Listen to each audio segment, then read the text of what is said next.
وليه لما حد هيجي يغلط فيك هقولك لا لا لا لا لا ما تخلوش يعمل كده، ما انا شايفك مهزأ اصلا، سوري بس يعني اتعصبت شويه، بس ما انا شايفك اصلا كل مره بتعمل لي حاجات وحشه، وشايفك كل مره بتقلل مني. اهلا بيك، لو انت متعرفش ايه ده فانت جديد معانا، اهلا بيك.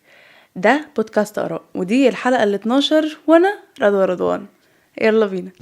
ازاي اثق في نفسي واعرف قيمتي؟ السؤالين دول يمكن يكونوا موضوعين مختلفين، ان انا اعرف قيمتي او ان انا اكون واثق في نفسي، ولكن في نفس الوقت هما الاتنين شبه بعض جدا، وهما الاتنين حاجة بتكمل حاجة، خطوة بتودي الخطوة. تعالوا نبتدي فكرة ان انا اكون واثق في نفسي، ان انا اكون واثق في انا بقدم ايه، وواثق انا بعمل ايه، وواثق في كوني كبني ادم. الثقة بالنفس ناس كتير جدا فاكرة ان هي حاجة مثلا بتبقى انت واخدها اصلا من عندك، او حاجة يمكن تكون مثلا اتربت عندك في الطفولة او ايا كان. بس الثقة بالنفس الاساس بتاعها هو عاداتك، انت بتعمل ايه، وهل انت لما بتوعد نفسك بحاجة بتنفذها. ناس كتير جدا فاكره ان فكره الثقه بالنفس، وانا ذات نفسي كنت فاكره ان الثقه بالنفس ان انا بقادر احب نفسي، ان انا بقادر اعرف ادخل اي مكان، اعرف ابقى واثق في كوني موجود، وواثق في طريقتي، واثق فانا بعمل ايه صح. بس لا، اللي اكتشفته بعدين ان الثقه بالنفس هي بتتبني بان انا كل مره بقول لنفسي انا عايزه اعمل حاجه بعملها، وبتطبق على كل حاجه. انا لو قلت انا في يوم من الايام عايزه اصحى بدري اصحى بدري، انا مش عايزه اكلم بني ادم ده تاني ما اكلموش تاني، انا مش عايزه احط نفسي في الموقف ده تاني مش هحط نفسي في الموقف ده تاني، انا مش عايزه اعمل كذا وكذا وكذا ما اعملهاش، انا لو عايزه اعمل كذا كذا كذا اعملها. الفكره ان احنا دماغنا بتاخد زي معلومات عننا طول الوقت، ولما احنا بنبقى دايما معودين دماغنا عن احنا بنقعد نحط وعود لنفسنا، ايا كان في عادات عايزين ننميها، او في مواقف عايزين نبطلها، او في حاجات مش حابينها في نفسنا، وان احنا بنقعد نسيستم دماغنا ان احنا كل مرة بنعملها، وكل مرة بنحط خطة، وكل مرة بنحط هدف ما بنعملوش، عقلك تلقائيا هو بياخد الفكرة بتاعت اللي هو ما بيعملش الحاجة، وهو بيقول الكلام وخلاص، وبيقول الكلام في ساعة كده حماسة وبس شوية موتيفيشن كده، وبعد كده بيهبط. فبالتالي من غير ما تقصد انت مش هتبقى واثق في نفسك، مش هتبقى واثق في انت بتعمل ايه، مش هتبقى واثق في انت بتقدم ايه. هتلاقي نفسك لما بتتحط قدام اي نوع من المهمة، او حاجة بتتحط قدامك، او حاجة انت لازم تخلصها، او حاجة انت ممكن تساعد فيها، هتلاقي نفسك دايما شاكك ودايما متوتر ودايما مش واثق. حتى من الموضوع بس مش في حتة عادات او في حاجة قدامك او تاسك لازم تخلصه، الموضوع على كل حاجة، على علاقاتك، على طريقتك مع نفسك، على كل حاجة انت ممكن تحطها في حياتك. طول ما انت مش واثق او مش عارف تصدق في نفسك، دايما هيفضل فيه كده زي فاصل ما بين انت عايز تعمل ايه وانت بتعمل ايه، قد ايه اللي انت نفسك فيه هنا وانت تصرفاتك تحت قوي، واللي انت نفسك فيه ده فوق قوي. الفكرة في ان ده دايما قدام نفسك دايما عارفاك، ودايما شايفة اللي بيحصل، ودايما عقلك بيستوعب كل حاجة بتحصل حواليك وبياخدها وبيمتصها. فكل حاجة انت بتعملها عقلك بيرفلكت عليها وبيرد عليها وبياخدها كأن هو ده الشخصية بتاعتنا.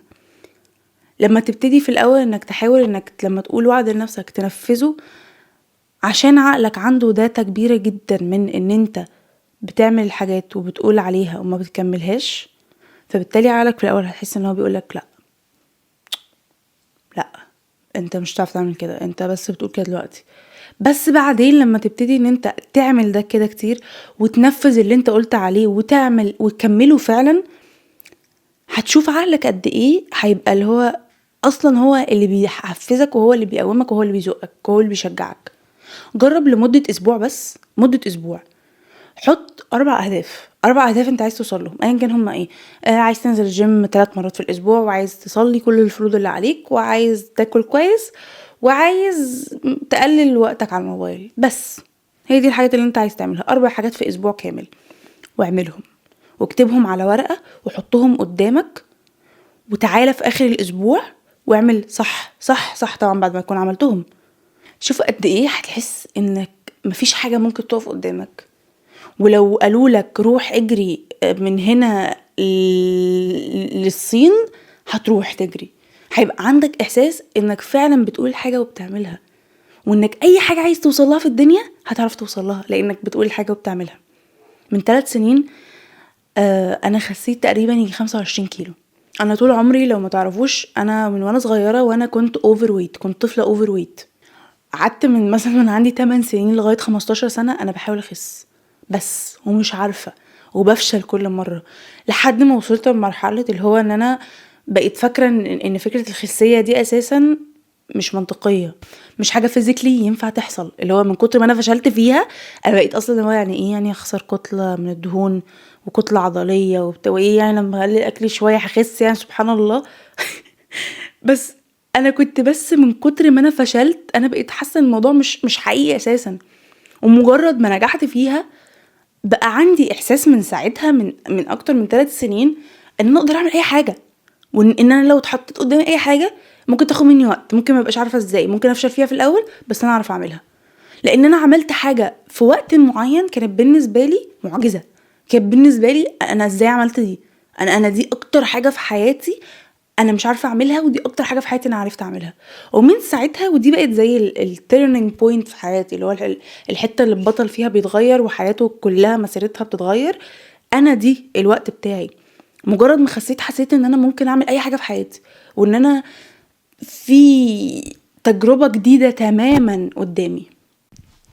وساعتها فعلا بتلاقي نفسك صدقت في نفسك، بقيت عارف انت تقدر تعمل ايه، وبقيت عارف انك لو ركزت في حاجة فعلا هتعرف توصلها. لان في ناس كتيرة جدا بتكره الموضوع ده، بس هو يا جماعة انتوا لو فعلا اتحكمتوا في ده، مجرد ما انت تعرف تتحكم في عقلك خلاص انت كده خلاص فعلا، انت كده خلاص فعلا فهمت انك طالما انت عقلك شغال وطالما في حد تاني عمل حاجة في حياته انت عايز تعملها هو انت تقدر توصل لها. وساعتها هتعرف تثق في نفسك فعلا، هتعرف تبقى مصدق في انت بتعمل ايه، ومصدق في انك تعرف تعمل اي حاجة، وانك بني ادم لما بيقول وعد بيعمله. اللي لازم بتعرف تعمل الحاجة اللي لازم تتعمل قبل الحاجة اللي انت عايز تعملها.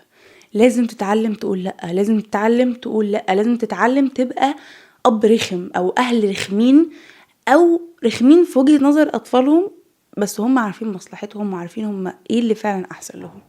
لازم تعرف تقول لنفسك لأ، لا ما ينفعش تضيع الوقت ده علشان انت عايز تقعد تلعب على الموبايل بس احنا لازم نذاكر. لا انت لازم تشتغل عشان في حلم عايز تعمله حتى لو انت مش قادر. لا انت لازم تقوم تصلي حتى لو انت مش عايز. لا انت مش هينفع تاكل الشوكولاته دي لان احنا ماشيين على نظام. لا لازم تعرف تقول لا. ولما بتبقى بتوصل لمرحله انك فعلا بقيت مصدق في نفسك، ساعتها هتوصل ازاي تعرف قيمتنا كبني ادمين تلقائيا بتكون متاخده شويه من الناس. ومع الاسف بنبقى محتاجين شويه validation من الناس عشان نحس ان احنا لينا قيمه، علشان نشوف ده في عينيهم. واحيانا في حاجات كتيره جدا بنعملها بس علشان نحس ان الناس اللي قدامنا مقدرانا وشايفانا. بس قيمتك الحقيقيه بتيجي من انت فعلا بتعمل ايه والناس مش شايفاك. قيمتك الحقيقيه بتيجي انت لما بتبقى الستاره مقفوله عليك بتعمل ايه. هل انت فعلا بتمشي بالقواعد والقوانين اللي انت بتقولها او بالحاجات اللي انت بتحاول تبينها؟ قيمتنا كبني ادمين ما بتجيش بس من فكرة انا شغال من فين، ولا انا بجيب فلوس قد ايه، ولا انا دخلت كام ريليشنشيب، ولا انا سعيد قد ايه بليفل معين في حياتي. قيمتك كبني ادم بتيجي من ابسط الحاجات، حتى من الحاجات اللي انت ما بتاخدش بالك ان انت بتعملها. احنا من كتر ما احنا بنبقى قاسيين شوية على نفسنا انت حرفيا ممكن تعمل حاجات كتيرة جدا وما تقدرهاش. فكرة انك بس تقدر الحاجات الصغيرة اللي انت بتوصلها كل يوم ده مش هيساعدك ان انت توصل وتبقى عارف قيمتك، ده هيخليك شايف نفسك في حتة عالية قوي.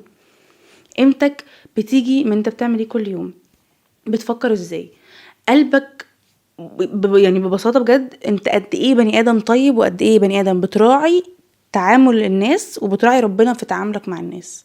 قيمتك بتيجي من ده. قيمتك بتيجي من انت لما بيبقى في حد محتاجك بتروح له. قيمتك بتيجي من انت لما بتحط نفسك في اختبار وبتحط لنفسك وعد بتعمله. عشان كده اتكلمت على الاتنين مع بعض، ان انت تعرف تحدد وعد لنفسك وتعمله وتكمله، ده بيعلي قيمتك قدام نفسك وبيخليك بني آدم محترم قدام نفسك قبل أي حد. بيخليك بني ادم واثق في ان انت بتعمل ايه، فبالتالي نفسك بقى عندها احساس ان انت ليك قيمة، وان انت مش اي حد، وان انت مش حد يترمي ويتشال ويتحط ويتهبد ويتعين ومش مشكلة.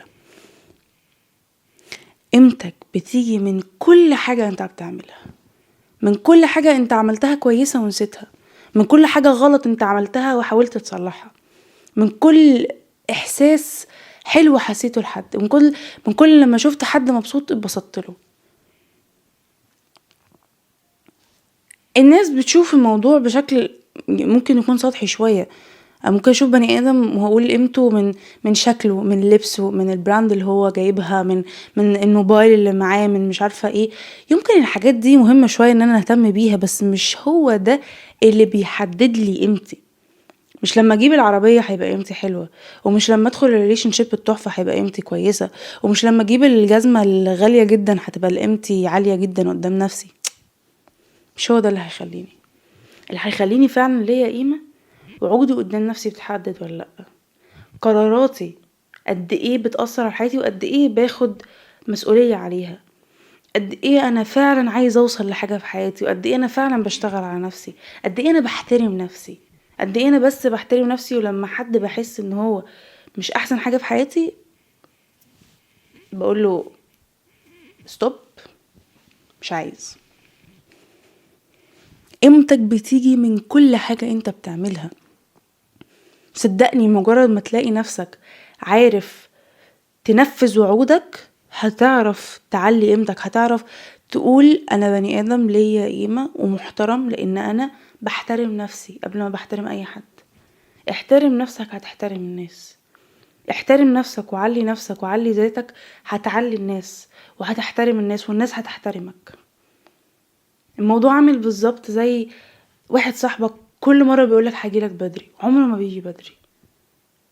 انت بعد كده ولا هتصدق ان هو بيجي بدري ولا هتحترمه، لان كل مرة بيديك وعد ما بيعملش بيه حاجة، وحتى ما بيتأسفش بعد ما بيعملوش. ولا انت هتحترمه، ولا انت هتشوف له قيمة، ولا انت هتبقى مصدقه. وهتيجي في مرة تقوم متأخر عليه اكتر عشان انت عارف ان هو كده هيتأخر، فتسيبه يتأخر ويجي هو وتتأخر عشان تردها له. نفس الحاجة، عقلك بيتعامل معاك بنفس الطريقة عادي، كأنك واحد صاحبك كده. انت كل مرة بتقولي حاجة وما بتعملهاش، كل مرة بتحط لي وعد ما بتعملوش، كل مرة بتقولي حاجة وما بتعملهاش، كل مرة بتقولي هبطل سوشيال ميديا وهبطل اقعد بالسبع ساعات على الموبايل وما بتعملش كده، كل مرة بتقولي هاكل كويس واهتم بصحتي وما بتعملش كده، كل مرة بتقولي هذاكر وهنجيب درجات حلوة وما بتعملش كده، كل مرة بتقولي هبتدي اعمل فيديوهات وما بتعملش كده، كل مرة بتعمل حاجات وبتقولي حاجات وما بتعملش كده. هصدقك ليه وهحترمك ليه وهحط لك قيمه ليه؟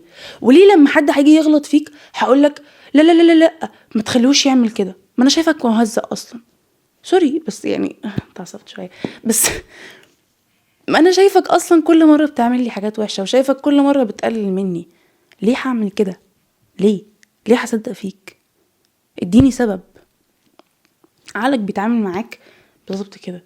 يمكن تكون بطريقه يعني هو الموضوع مش واعي قوي للدرجات دي، لانه في الاول وفي الاخر هو عقلك، بس هو برضو واعي باللي بيحصل، واعي باللي بيحصل. مجرد ما تعرف تتحكم في عقلك وتحط لنفسك خطة وتنفذها هتعرف.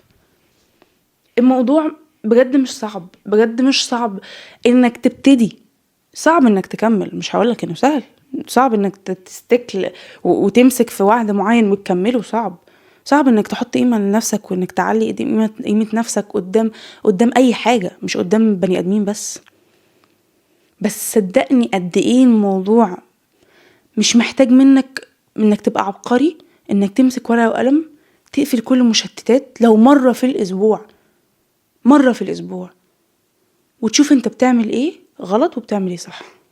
حط لنفسك زي ليست كده ارشادات، صح غلط غلط غلط غلط صح. مفيش حد هيهتم بيك للدرجات دي غير نفسك، مهما كان اهلك بيحبوك، مهما كان صحابك بيحبوك، مهما كان شريكك في الحياة بيحبك. انت اكتر حد مركز مع نفسك، وانت اكتر حد عارف انت بتحب ايه وما بتحبش ايه. اي حد تاني بيحبك جدا بس مش هيركز معاك زي ما انت هتركز مع نفسك. حط لنفسك حساب، حاسب نفسك، حط لنفسك 1 و2 و3 عملنا صح غلط غلط لا صح صح صح. مفيش حد هيحاسبك في الدنيا دي غير ربنا وفي الآخرة. لكن دلوقتي مع عاداتك وتصرفاتك والحاجات اللي انت بتعملها وما بتعملهاش والحاجات اللي انت نفسك توصلها، انت اللي بتحاسب روحك علشان تعرف تحط لنفسك قيمة بجد تقدرها، حاجة تبقى حاسس ان انت فخور ان انت مش حد اللي هو انا واحد جيت كده ويعني هو كده، وانت عارف تناسل البني ادمين يعني، وانا جيت بس، فدي المهمة اللي خلصت يعني. لكن انت ليك قيمة طلعها وخد بالك منها. الموضوع مش هيجي بس بان انت تتكلم مع نفسك كويس، ولا انك حتى تخطط بس، ولا انك تقعد تقول انا كويس انا كويس انا كويس انا كويس انا كويس. لا مش هيجي غير لو تشتغل على نفسك، تكمل اللي انت بتشتغل عليه، تعمل الحاجات اللي انت عايز تعملها فعلا، توصل لحاجة من الاحلام اللي انت بتقعد توعد نفسك بيها سنين. احنا في اول السنة، يمكن دي تكون فرصة كويسة ليك انك فعلا تعمل خطة جديدة او تعمل نسخة جديدة تماما باللي انت نفسك فيه. اعتبر السنة دي فرصة جديدة ليك، حاول انك فعلا توصل لحاجة فيها علشان تعرف تثق في نفسك وتعرف تحط قيمة لنفسك عالية بأهداف وبإثباتات لروحك ان انا ليا قيمة.